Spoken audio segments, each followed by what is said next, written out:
বনানীতে ছোট ভাই আরাফাত রহমান কোকো ও শ্বশুর মাহবুব আলী খানের কবর জিয়ারত করেছেন বিএনপির ভারপ্রাপ্ত চেয়ারম্যান তারেক রহমান। দুপুর 1:50 বনানীতে সামরিক কবরস্থানে পৌঁছান তিনি। প্রথমে ছোট ভাই কোকোর কবরের সামনে দাঁড়িয়ে ফাতিহা পাঠ ও দোয়া করেন তারেক রহমান। এরপর তার শ্বশুর মাহবুব আলী খানের কবর জিয়ারত করেন। পরে পিলখানায় শহীদ সেনা কর্মকর্তাদের কবরের সামনে দাঁড়িয়ে দোয়া করেন বিএনপির ভারপ্রাপ্ত চেয়ারম্যান। এর আগে তিনি নির্বাচন কমিশনে জাতীয় পরিচয়পত্র নিবন্ধন কার্যক্রম শেষ করেন। নির্বাচন ভবনের ইটিআই 104 নম্বর রুমে তার এনআইডি সংক্রান্ত কার্যক্রম সম্পন্ন হয়। সেখানে তারেক রহমানের আঙ্গুলের ছাপ ও চোখের আইরিশ স্ক্যান করা হয়। এ সময় ইসি সচিব আক্তার আহমেদ উপস্থিত ছিলেন। এর আগে নির্বাচন কমিশনে তারেক রহমানকে স্বাগত জানান তিনি। সেখানে ভোটার নিবন্ধন কার্যক্রম শেষ করে দুপুর 1:20 দিকে নির্বাচন ভবন ছাড়েন শহীদ রাষ্ট্রপতি জিয়াউর রহমানের জ্যেষ্ঠ সন্তান তারেক রহমান।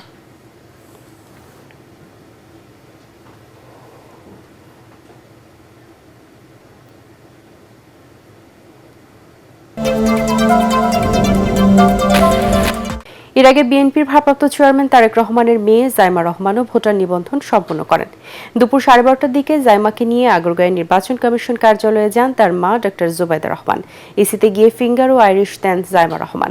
এর আগে অনলাইনেই ভোটার নিবন্ধন ফর্ম পূরণ করেন তারেক রহমান ও মেয়ে জাইমা রহমান। গত 23 জুন জাতীয় ভোটার তালিকায় অন্তর্ভুক্ত হন ডক্টর জুবাইদা রহমান। তখন তার ভোটার নিবন্ধন সম্পন্ন হয়। তিনি স্মার্ট জাতীয় পরিচয়পত্র স্মার্ট কার্ড পেয়েছেন। ঢাকা 17 আসনের গুলশান এলাকার 19 নম্বর ওয়ার্ডে ভোটার হচ্ছেন তারা।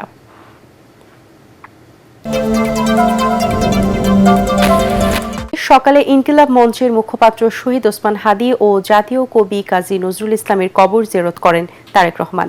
স্বদেশ প্রত্যাবর্তনের তৃতীয় দিনে ঢাকা বিশ্ববিদ্যালয়ের কেন্দ্রীয় মসজিদের পাশে ওসমান হাদীর কবরে শ্রদ্ধা জানাতে আসেন তিনি।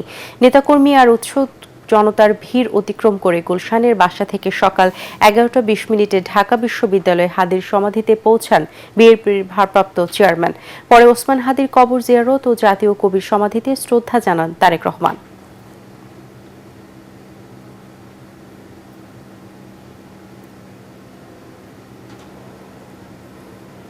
টানা তৃতীয়বার অর্জন করেছে দেশের সেরা সুপার ব্র্যান্ড স্বীকৃতি বসুন্ধরা টিস্যু। গণ অধিকার পরিষদ থেকে পদত্যাগ করে বিএনপিতে যোগ দিয়েছেন দলটির সাধারণ সম্পাদক রাশেদ খান। বিএনপি চেয়ারপারসনের গুলশান কার্যালয়ে দলের মহাসচিব মির্জা ফখরুল ইসলাম আলমগীর ও স্থায়ী কমিটির সদস্য সালাউদ্দিন আহমেদের হাতে ফুল দিয়ে তিনি বিএনপিতে যোগ দেন। এ সময় মির্জা ফখরুল জানান, রাশেদ খান ঝিনাইদহ 4 আসন থেকে বিএনপির মনোনয়নের ধানের শীষ প্রতীক নিয়ে নির্বাচন করবেন। রাশেদ খান বলেন, তারেক রহমানের নেতৃত্বে নতুন বাংলাদেশ গড়ে তোলার অগ্রযাত্রায় সামিল হতেই তার বিএনপিতে যোগ দেওয়া। সালাউদ্দিন আহমেদ বলেন, মেধা প্রযুক্তি নির্ভর বাংলাদেশ বিনির্মাণে রাশেদ খানের মতো তরুণদের ব্যাপক সমর্থন নিয়ে দেশকে গড়ে তুলতে চান তারেক রহমান। নতুন বাংলাদেশ গঠনে তার নেতৃত্ব দেশ এবং জনগণের জন্য অত্যন্ত প্রয়োজন। আমি বিশ্বাস করি সংস্কার, বিচার এবং সুষ্ঠু নির্বাচনের ক্ষেত্রে জনাব তারেক রহমান গুরুত্বপূর্ণ ভূমিকা রাখবেন। আগামীর বাংলাদেশ হবে মেধাভিত্তিক, জ্ঞান নির্ভর, প্রযুক্তি নির্ভর বাংলাদেশ। আমরা যাতে এই তারুণ্যের ভাবনাকে ধারণ করতে পারি এবং মেধা ও প্রযুক্তি নির্ভর, জ্ঞান নির্ভর বাংলাদেশ করতে পারি, সেই লক্ষ্যেই আমরা রাশেদ খানকে আমরা স্বাগতম জানাচ্ছি। শহীদ ওসমান হাদী হত্যার বিচার ও প্রধান আসামি ফয়সাল করিমকে অবিলম্বে গ্রেপ্তারের দাবিতে আবারও শাহবাগ মোড় অবরোধ করেছে ছাত্র জনতা। দ্রুত বিচার নিশ্চিতে সারা দেশের জনতাকে শহীদ হাদী চত্বরে উপস্থিত হওয়ার আহ্বান জানানো হয়। এর আগে শুক্রবার জুম্মার নামাজের পর ইনকিলাব মঞ্চের নেতৃত্বে সাধারণ শিক্ষার্থী ও বিভিন্ন শ্রেণী পেশার মানুষ ঢাকা বিশ্ববিদ্যালয়ের কেন্দ্রীয় মসজিদ থেকে বিক্ষোভ মিছিল নিয়ে শাহবাগ মোড়ে এসে অবস্থান নেন। এ সময় শাহবাগ এলাকায় যানবাহন চলাচল বন্ধ হয়ে যায়।